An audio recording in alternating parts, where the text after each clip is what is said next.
El día de hoy vamos a hablar sobre infecciones o heridas quirúrgicas.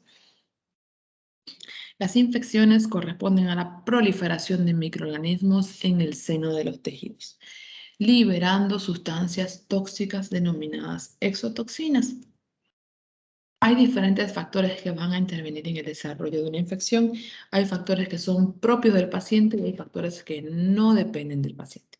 Los factores endógenos son la edad, por ejemplo, debido a que los pacientes en extremos de la vida tienen mayor posibilidad de hacer infecciones.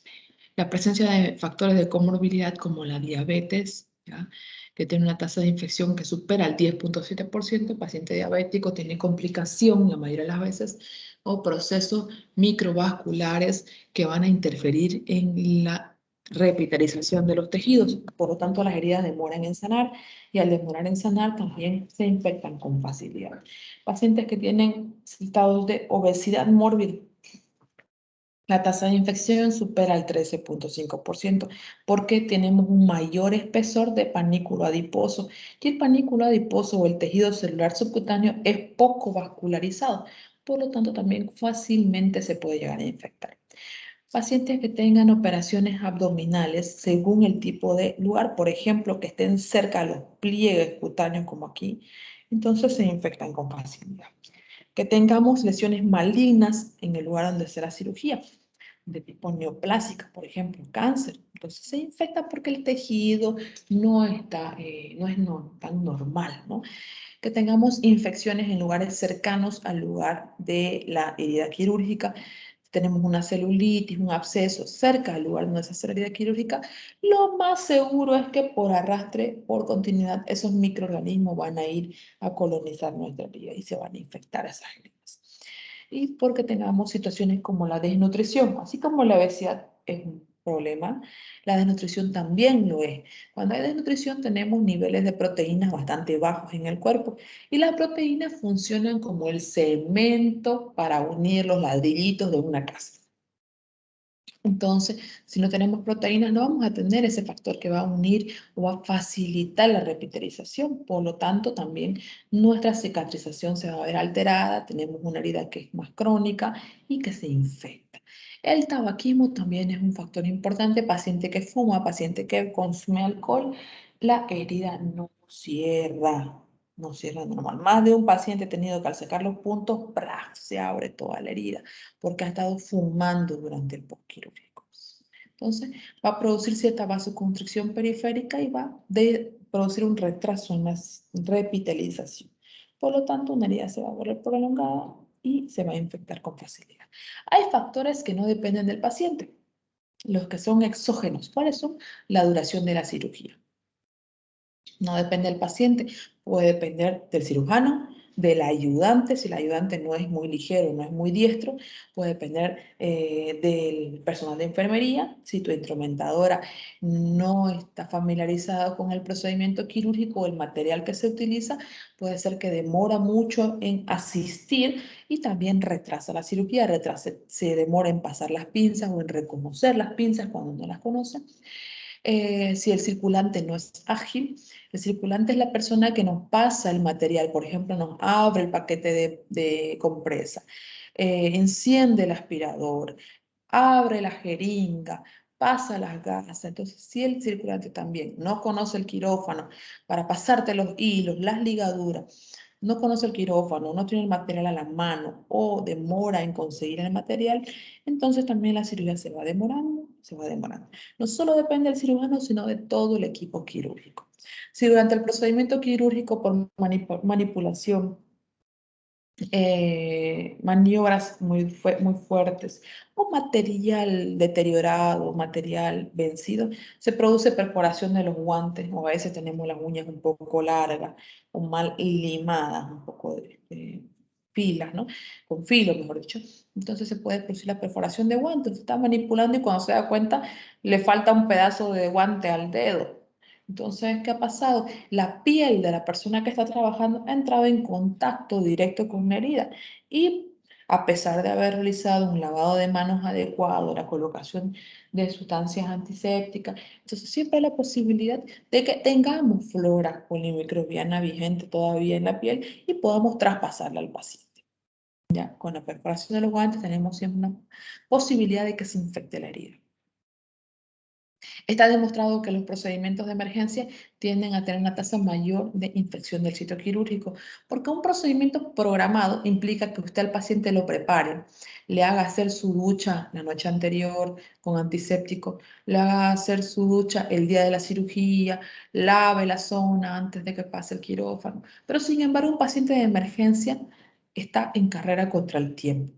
Debe ser operado de manera rápida cuando es un procedimiento de urgencia, cuando corre el riesgo la vida del paciente. Si no se opera, se muere.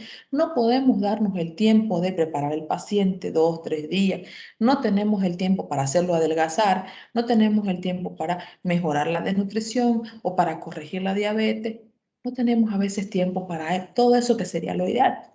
Y por eso es que se puede infectar con mayor facilidad. O también sucede el caso de que el quirófano de emergencia es usado de manera tan frecuente, o sea, entra un paciente, sale, entra otro y así, que no hay el tiempo prudente para realizar la esterilización del ambiente, encender las luces ultravioleta, hacer todo el ritual de desinfección que corresponde porque tenemos demasiadas cirugías de emergencia, especialmente en los hospitales públicos. Y a veces el aire tiene cierta contaminación, entonces mientras más tiempo está durando el procedimiento, más tiempo tenemos herida abierta, hay más posibilidad de que el aire contamine la herida o produzca algún otro tipo de sobreinfección en el paciente, como las famosas infecciones o neumonías nosocomiales, las que se producen durante la internación del paciente. La duración de la hospitalización, mientras más tiempo está el paciente hospitalizado, más posibilidades hay de que se produzcan este tipo de infecciones. No solo de la herida, sino también de la vía aérea respiratoria, por la parte respiratoria, o de la vía urinaria. Entonces, todo esto puede producirnos diferentes tipos de infecciones. Aquí tenemos, por ejemplo, un pie diabético infectado que entra, ¿no? Entra dentro de las características de las infecciones por factores de comorbilidad, factores en los cuales se desarrolló la herida, estado del paciente, estado nutricional. Entonces, el desarrollo de una herida que se infecte más que otra, o un paciente que desarrolle mayores infecciones, mayor extensión de infección, o que sí se infecte y otro que no se infecte en su herida, va a depender de muchas cosas. No solamente de los factores exógenos, sino también de los factores de la inmunidad, los factores de defensa local y los mecanismos sistémicos que tiene su cuerpo. Dentro de los factores de defensa local, vamos a ver la integridad de la barrera mucocutánea, piel y mucosas que sean íntegra, funcional, que tengamos nosotros secreción de moco a partir de las mucosas, por ejemplo, en la vía aérea superior. ¿Ya? El moco tiene la función de arrastrar todas las bacterias que pueden estar allí y mediante el movimiento de los cilios que empujan ese moco, arrastran todas las bacterias hacia afuera. Ya usted decide si lo escupe ese moco o si hace otra cosa. Pero son factores de defensa. También las lágrimas, por ejemplo, son factores de defensa. Dentro de los mecanismos sistémicos, la inmunidad humoral y la inmunidad celular van a ser los protagonistas también de permitir o no que se desarrollen las infecciones. Y vamos a tener una infinidad de bacterias relacionadas a la infección quirúrgica. Dentro de la clasificación, pues hay muchísimas, pero las que vamos a nombrar son las más comunes para el desarrollo de infecciones quirúrgicas. Dentro de las anaerobias tenemos en el grupo de los cocos gram positivos, encabezando la lista el estafilococo, estreptococos y los neumococos. También vamos a tener dentro de los cocos gram negativos el gonococo. Vamos a tener los bacilos gram positivos, el bacilo del carbunco, bacilos de disteroides, bacilo de Koch. Y dentro de los bacilos gram negativos, Aerobacter aerogenes, proteus y bacilo tífico. También podemos tener bacterias anaerobias que puedan protagonizar infecciones como los estreptococos dentro de gram positivos, el Clostridium perfringens dentro de los bacilos gram positivos y también podemos tener la presencia de bacilos gram negativos. Pueden protagonizar las infecciones también las espiroquetas, los hongos y los parásitos que van a producir infestaciones. ¿Qué tipo? Las amebas, los ascaris lumbricoides, los óxidos vermiculares pueden producir también sobreagregación a las infecciones quirúrgicas. ¿Vemos? Pueden ser infecciones simples hasta llegar a producirse infecciones sistémicas que comprometan la vida del paciente. Y aquí venimos con la clasificación bacteriológica de las heridas quirúrgicas. Pregunta de examen, damas y caballeros. ¿Cuál es la clasificación bacteriológica de las heridas quirúrgicas? Y ahí tenemos. Entonces, la herida limpia contaminada y la herida sucia. ¿Ya? Entonces, la herida limpia es una herida quirúrgica que no está infectada, como su nombre lo dice, limpia. No tiene antecedentes de infección, no tiene antecedentes de inflamación. Y en este tipo de herida no se ha penetrado el tracto respiratorio, el tracto digestivo, genital o urinario. Por ejemplo, que hagamos una hernioplastia, yo abro el ombliguito, si es una hernia umbilical, no hay nada ahí que esté lastimado, comprometido, entonces simplemente reparo el defecto en la pared, pongo una malla y se acabó. No he penetrado ningún segmento del tubo respiratorio, digestivo, genital o urinario. Una herida limpia contaminada es aquella herida quirúrgica en la cual sí se ha penetrado el tracto respiratorio, digestivo, genital o urinario, pero bajo condiciones controladas. Quiere decir que no he permitido que el contenido de alguno de estos sea vertido alrededor de la herida o haya contaminado los bordes. Por ejemplo, cuando opero pulmón, abro el tórax, hago una lobectomía o una segmentectomía, saco un segmento del pulmón, ya, por cualquier causa, saco un segmento del pulmón, hago una buena sutura y no contamino en lo que hay dentro del pulmón hacia afuera. Mantengo la esterilidad. No permito que entre en contacto lo que está alrededor con lo que hay dentro. Una herida contaminada es una herida abierta que tiene más de 6 horas de evolución. Por ejemplo, que hay un accidente de tránsito y tengo una herida en la pierna y hasta que lo traigan al paciente desde la comunidad donde está hasta que llegue han pasado 6 horas. Entonces, está contaminada ya. O puede producirse en cirugías que tengamos falla mayor de la técnica de esterilidad. Como por ejemplo, que yo esté trabajando, de repente el paciente, trabajando en abdomen, de repente el paciente hace un paro cardíaco y agarremos y medio limpiemos la parte del tórax, abramos el tórax y hagamos un masaje directo al corazón. Entonces, no me he cambiado los guantes para hacerlo el masaje cardíaco, no he preparado esa zona previamente, medio la limpié y ya estuvo, pero si no lo hago se muere.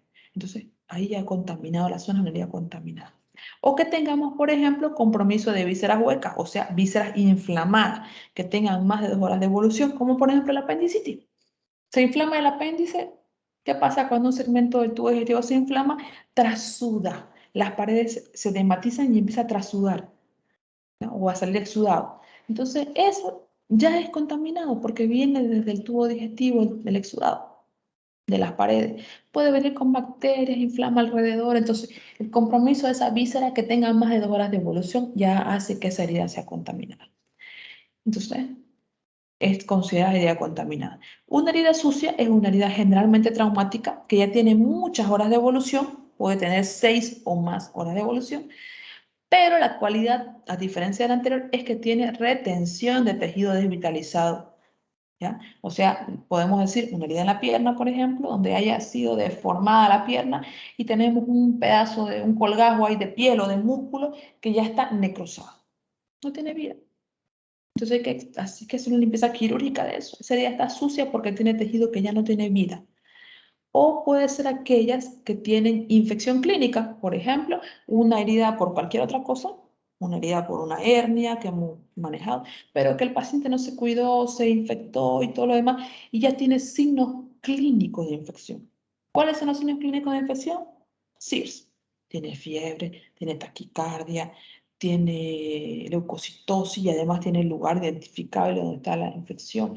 Ahí vemos que sale pus de la zona, está rojo. Tiene signos clínicos de infección, un lea social. O en el caso que tengamos una víscera hueca perforada.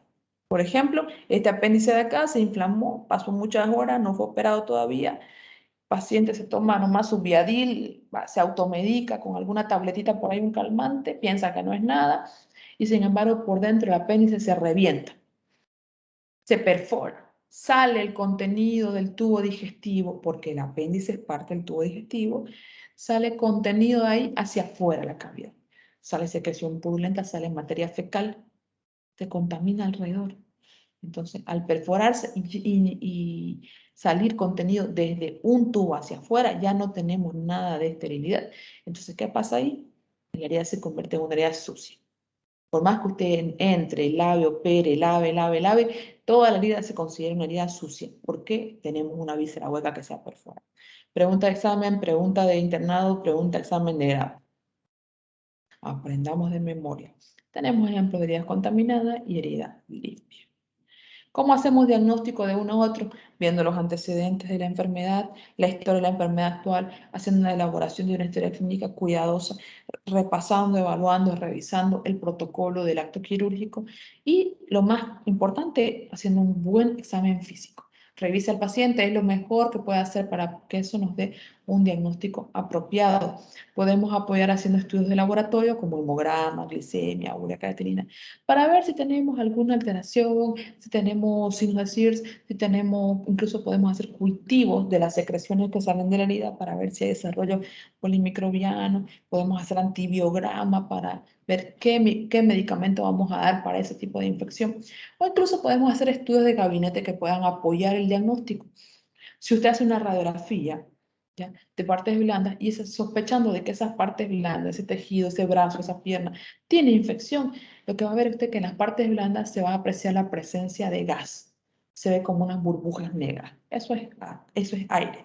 O sea, ahí hay gas. Tal vez de alguna bacteria productora de gas.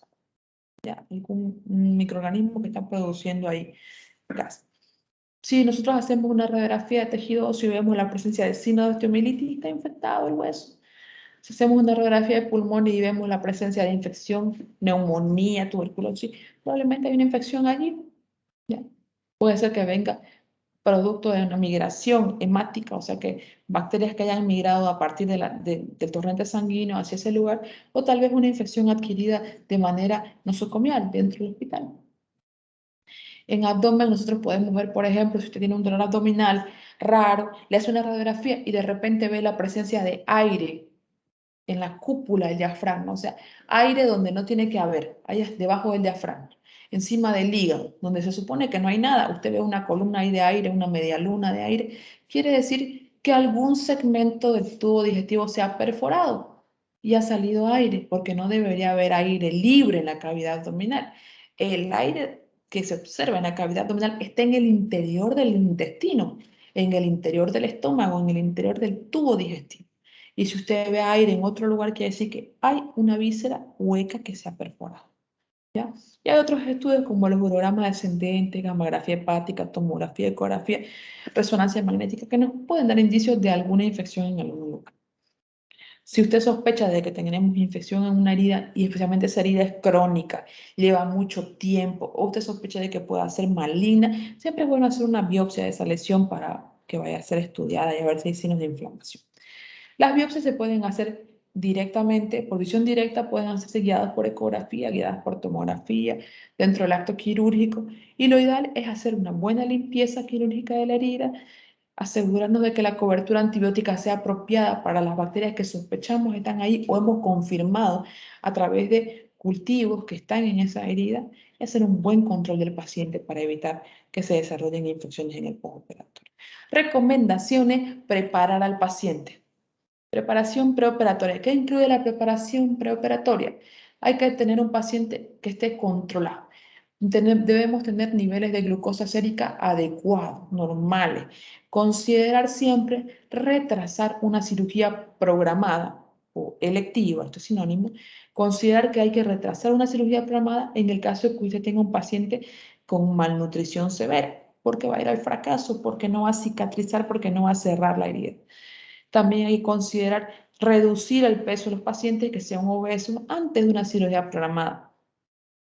Identificar y tratar todas las infecciones que tengamos cercanas al lugar donde va a ser la herida quirúrgica antes de hacer una cirugía programada. Tiene una celulitis o tiene un absceso, no haga la cirugía si está cerca de donde a donde va a operar, porque probablemente va a contaminar la zona. ¿Ya? Lógico, esto de aquí no se puede aplicar en cirugías de emergencia. Si es de emergencia, debe operarse porque si no, se puede morir el paciente. No importa que esté desnutrido, no importa que esté gordito, no importa que el azúcar esté alta, no importa que tenga un absceso cerca por allí, una infección, no importa, porque si no se opera, se muere. Pero esto hay que tomarlo en cuenta en la cirugía programada o electiva. Siempre se debe prescribir una ducha con un antiséptico la noche y la mañana anterior a la intervención quirúrgica para así disminuir la flora polimicrobiana habitual que tenemos en la piel y así evitar que haya una contaminación de la herida. Lavar y limpiar cuidadosamente la zona donde vamos a hacer la incisión y su entorno antes de que inicie el procedimiento quirúrgico. Utilizar un antiséptico aceptable para preparar la piel. Podemos usar alcohol yodado, podemos utilizar solución de povidina tópica, clorexidina, acuoso, son muy utilizables en nuestro medio. Así que no usamos alcohol nosotros porque como la mayoría de las veces trabajamos con electrobisturí, pues bueno, chispazo puede producir que el alcohol haga boom y el paciente se pueda quemar. Por eso usamos solución de povidina tópica en nuestros medios hospitalarios aquí en la ciudad. Y si hay alguna pregunta, pueden hacerla ahora.